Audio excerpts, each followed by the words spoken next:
All right, so this is my little process video for my spawnuary piece. Started out with some pencils. I got the roughs underneath there, and I'm kind of cleaning them up here.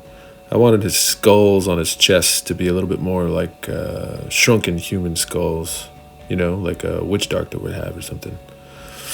So just using that little picture off to the left as reference, because I remember his costume, but it's pretty complicated actually. He's kind of got like this weird bodice leotard situation going on. And his chains were always kind of stiff to me, so I wanted to loosen them up a little bit more. Lots of spikes. This dude probably pokes himself all the time. First thing is to cut in all my lines. So line work is giving me kind of a sense of where the shadows are going to be, and things like that. And I'll do that first and put it on its own layer, including the cape and all the other stuff. Those chains, yeah, that's some detail. His cape is always super badass, and I wanted it to be, it's kind of like stiff but flowy at the same time, if that makes any sense.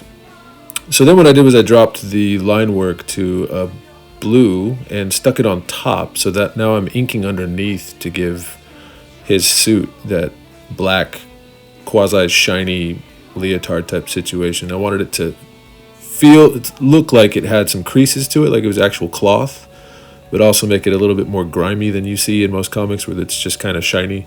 If he's a spawn from hell, he should be a little bit roughed up, if you ask me. And that's what I always liked about Todd McFarlane's work.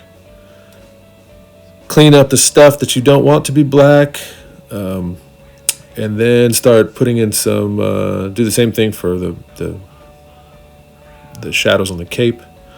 I'm blocking in red, which is the main color here. He's basically a red, black, and white.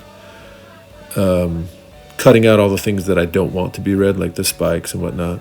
This part I'm putting in shadows. It's the uplighting. It's a 40% opacity on a layer that's just beneath the inks and above the red layer. So it's affecting everything. And then I'm going to do a rusty nib brush. It's like a dry brush marker situation. It's pretty cool. Do some color overlays on top and on bottom. Cut them out to give it some lighting. And then start working on his magic, which is green and sort of glows. And there you have it. Spawn.